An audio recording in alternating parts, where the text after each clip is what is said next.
किसान साथियों राम राम। आशा और उम्मीद करता हूँ कि आप सब ठीक ठाक हो। साथियों, आज हम चर्चा करने जा रहे हैं सरसों के भाव के ऊपर।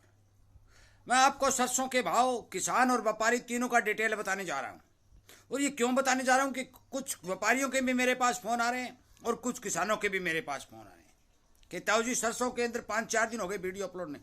भाई अब वीडियो आपको आने जा रहा है, क्योंकि 4-5 दिन में के अंदर जो भी बाज़ारों की हलचल हुई और जो दिखाई दी वो आप तक मैं वीडियो के माध्यम से पहुंचाने जा रहा हूं। साथियों, मैं आपको बार बार बता देता हूं कि मैं एक दिन में 2 या 3 सरसों के बारे में वीडियो नहीं अपलोड करता।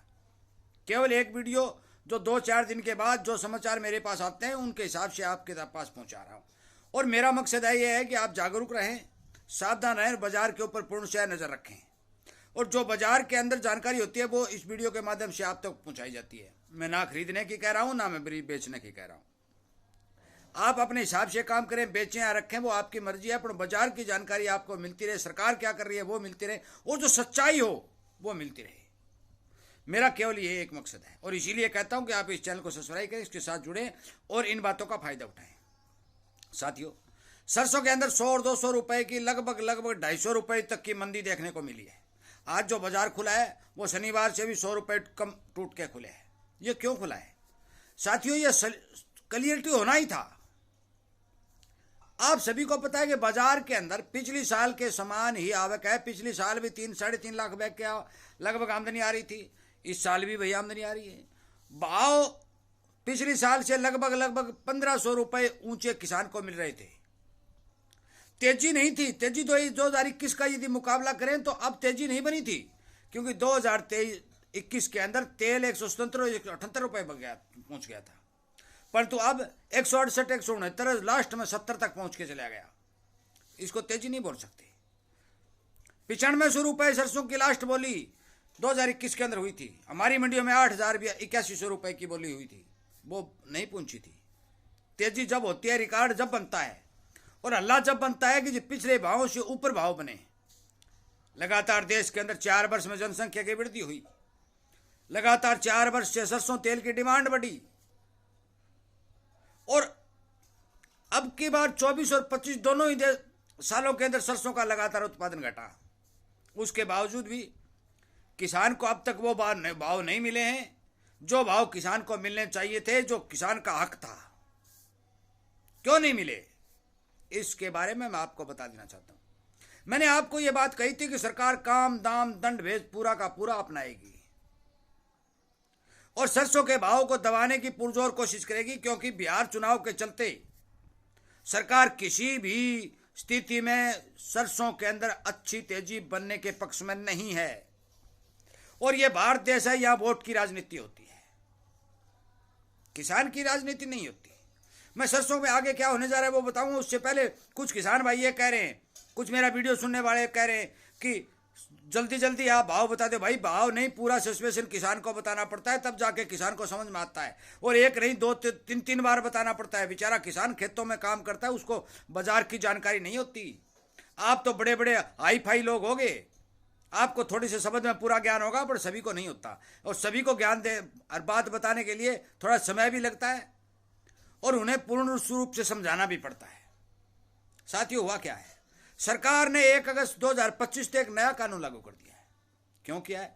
उसका मतलब यह है, उसका कहना यह है कि कोई भी मिलर, कोई भी सरसों का खरीदार हमें यह डाटा पहुंचाएगा कि आपने कितनी सरसों खरीदी, कितनी पिड़ाई की। ये मैंने पहले बता भी दिया आपको भी, इस बारे काम कर रही है और वो कर दिया, क्योंकि इस बारे मैंने सावधान किया था, बताया था भी सरकार इस ओर जाने जा रही है।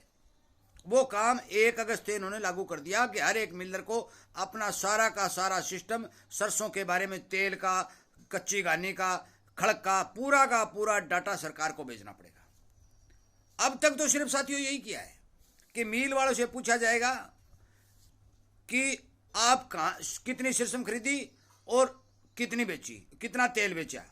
आगे आने वाले समय में मिल वालों से यह भी पूछा जाएगा कि तू कहाँ से ले आया। ये सरकार यही करेगी। फिर मिल वाला कहेगा मैं मंडी वाले से, कमीशन एजेंट की दुकान पर लिया। कमीशन एजेंट से यह पूछा जाएगा कि तू तेरे पास कहाँ से आई, वो कहेगा फलाने किसान से ली। और फलाने किसान के पास भी एजेंसी जाएगी कि तेरे पास कहाँ से आई, वो कहेगा मेरे खेत में पैदा हुई। और खेत में पैदा हुई तो उसके पास पंजीकरण नहीं है, तो फिर किसान को कहेंगे भी तू कहां से लिया, तेने तो सरसों बोई नहीं। वो कहेगा मैंने बोई तो पंजीकरण क्यों नहीं करवाया। साथियों, ये सिस्टम लागू होने जा रहा है, होगा ये सारा का सारा सिस्टम भारतीय तिलहन के किसानों पर पड़ेगा। ये याद रखना मेरी बात। ये मिल वालों, व्यापारियों अकेले को नुकसान नहीं करेगा, ये घूम फिर कर सीधा किसान पर आएगा और किसान से संपूर्ण डाटा मांगा जाएगा। और यदि वो पंजीकरण करा लेगा तो चाहे आमदनी थोड़ी हो चाहे ज्यादा हो, उसकी आमदनी को बढ़ा चढ़ाकर पेश कर दिया जाएगा और ये कह दिया जाएगा कि भारत में इतने किसानों की आमदनी बढ़ चुकी है। इस बारे काम किया जा रहा है। सच्चाई ये है, माने या ना माने। साथियों, मैं आपको बार बार ये बता चुका हूं कि जिस पैटर्न के ऊपर सरकार काम कर रही है, सरकार का मेन उद्देश्य है कि खरीदार को जैसे कैसे भी हो ज्यादा से ज्यादा फायदा पहुंचाया जाए। किसान मरे जाए बाढ़ में जाए, व्यापारी जाए बाढ़ में जाए, मिलर जाए बाढ़ में जाए, परंतु खरीदार को फायदा पहुंचना जरूरी है। मैंने एक बात पहले कही थी, खरीदार हमारा भाई है, मैं इस बात से सहमत हूं, परंतु खरीदार और बिकवाल दोनों को एक तकड़ी के दोनों पलड़ों में बराबर रखिए, अपनी नीतियों में बदलाव करिए और दोनों पक्षों की बात सुन के आगे बढ़िए। साथियों, यह सिस्टम तो अब सरकार लागू कुछ कर दिया और करने जा रही है। अब बात करते हैं सरसों में आगे होने का संभावना क्या है। मैंने आपको पहले बताया, सरसों का बाजार घटबद के साथ लगातार चलता रहेगा। आमदनियां 3 और 3.5 लाख बैग के बीच में आती रहेंगी, मुनाफा वसूली होती रहेगी, क्योंकि 5500 रुपए में खरीदा गया स्टोरिया का माल आज यदि 7000 बिकता है तो उसे कोई नुकसान नहीं है। बाजार के अंदर वो मुनाफा वसूली करता रहेगा। जो ही नई त्योहारी सीजन की मांग निकलेगी, ब्याह शादियों का सीजन बढ़ेगा, सर्दी का सीजन शुरू होगा, सरसों तेल की डिमांड निकलेगी। मैं आपको यह भी बता चुका हूं भी कोल्ड प्रेस तेल की भी डिमांड बढ़ रही है, कच्ची घानी तेल की भी डिमांड बढ़ रही है, और जो मिलावटी तेल है उनकी डिमांड लगातार घट रही है। यह बात 100% सही है।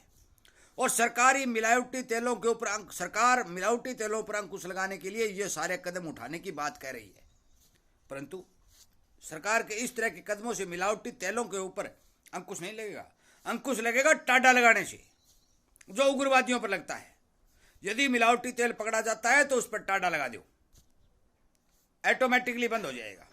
परंतु ये डिसोसले कानून बनाने से ये बंद नहीं होगा। ये बात बीच में मैंने वीडियो के आपके बताई है। अब आगे जो जो सरसों तेल की डिमांड बढ़ेगी, सरसों के भाव को सहारा मिलता हुआ दिखाई बाजार के हिसाब से दे रहा है। माल की शॉर्टेज पड़ना 101% तय है, क्योंकि अभी भी अगस्त, सितंबर, अक्टूबर, नवंबर, दिसंबर, जनवरी और फरवरी, अभी भी 7 महीने शेष है। 7 महीनों का बहुत बड़ा समय होता है साथियों। उस समय में किसी भी बाजार के जानकार को, किसी भी एजेंसी को सरसों के अंदर मंदी दिखाई नहीं दे रही। परंतु जो भी शुरुआत में मैंने बिजाई के समय वीडियो में दिए थे कि सरसों के अंदर तेजी बढ़ेगी, किसान को एमएसपी से प्लस भाव मिलेगा, आपको एमएसपी से प्लस भाव मिल चुका है। बाजार में झूठी तेजी बन चुकी है। मैं झूठी कहूंगा, मैं तेजी नहीं कहता। जब तक हमारी हाजिर मंडियों में 8,8200 नहीं बिकेगी तब तक कोई तेजी नहीं मानता। सलोनी 8200 बिकी है, सलोनी कहीं किसान को नहीं मिली, वो उसमें जीएसटी अड़ंगा बड़ंगा सब लगा करके वो भाव बढ़ाए गए थे। उस समय दिवाली के आसपास कुछ जानकारों का मानना है कि सरसों के भाव ठीक बनने चाहिए। साथियों, ये बाजार की जानकारी है, अनुमानित जानकारी है। आप यदि सोच लेंगे कि आपने कहा था ये हुआ, अनुमानित जानकारी के तौर पर बताता हूं कि सरसों सीड की शॉर्टेज के तौर के ऊपर भाव बनते दिखाई दे रहे हैं। परंतु अब 15-20 दिन मुझे लगता है कि यह बाजार घटबद के साथ चलेगा। हो सकता है कि कल ही कोई स्टोरिया घुस जाए, वो बहुत बड़ा भारी भरकम माल खरीद ले, 500 रुपये की तेजी आ जाए, परंतु ऐसे चांस रेयर दिखाई दे रहे हैं। ये बात आपको सोचनी चाहिए। जिस किसान को अपना माल बेचना है बेच सकता है, रखना है रख सकता है। मैं एक बात आपको बता देना चाहता हूं कि सरसों सीड के अंदर भारी मंदे के चांस कहीं नहीं बन रहे हैं। इस बात के सबूत हर जगह, सरकारी तंत्र हो चाहे व्यापारी, हर जगह इस बात के सबूत देखने को मिल रहे हैं। साथियों, आज जो भाव मंडियों के हमारे हैं, उसके हिसाब से सरसों के अंदर 250-300 रुपए की मंदी देखी गई है। जो भी भाव मेरे पास आए हैं, कोटा का हो, भरतपुर का हो, चाहे जयपुर का हो, चाहे हमारे भट्टू, आदमपुर, हिसार, नौर, भादरा का हो, इन भावों के हिसाब से पिछले हफ्ता से अब मौके के ऊपर आज के दिन 200-250 रुपए सरसों मंदी बोली जा रही है। आवाक सरसों की बाजार में सेम है। बिकवाड़ अभी भी सरसों लेने के लिए तैयार है। खरीदार अभी भी सरसों लेने के लिए तैयार है, पर बिकवाड़ बहुत रेयर चांस में मिल रहे हैं। स्टॉक ये बहुत कम सरसों काटने का विचार बना रहे हैं। साथियों, इन्हीं बातों के साथ मेन जानकारी के साथ आपको मैंने बाजार की जानकारी दी, और मैं उम्मीद करूंगा कि जानकारी आप किसानों तक पहुंचाएंगे, क्योंकि किसानों को हर बारे इस बात का पता होना आवश्यक है कि सरसों में आगे क्या होने जा रहा है, क्योंकि उनका लगातार मेरे पास फोन आ रहे हैं। मैंने सभी पिछले वीडियो में आपको बताया कि सरसों का उत्पादन इतना है, इतनी पिड़ाई हो चुकी है, सारे के सारे सिस्टम मैं वीडियो के माध्यम से पहुंचा चुका हूं। नया सिस्टम मैं ये बात कह भी चुका हूं भी जो नई जानकारी आएगी वो वीडियो के माध्यम से पहुंचाई जाएगी। आज मौके पर यही जो नई जानकारी है कि सरकार लगातार इस बार एक कदम उठा रही है, और सरकार अपना माल बेचने की कोशिश भी कर रही है, परंतु उस माल में खामियां पाए जाने के कारण उस माल की बिक्री बहुत कम देखी जा रही है, जिसके कारण सरकार परेशान है। परेशानी के तहत इस तरह के कदम उठा करके बाजार को दबाने का काम किया जा रहा है। वीडियो सुनने के लिए, लाइक और शेयर करने के लिए मैं आपका धन्यवाद करता हूं। उम्मीद करता हूं कि आप इस बारे जरूर विचार करेंगे और सोच समझकर अपना माल बाजार में शेयर करेंगे।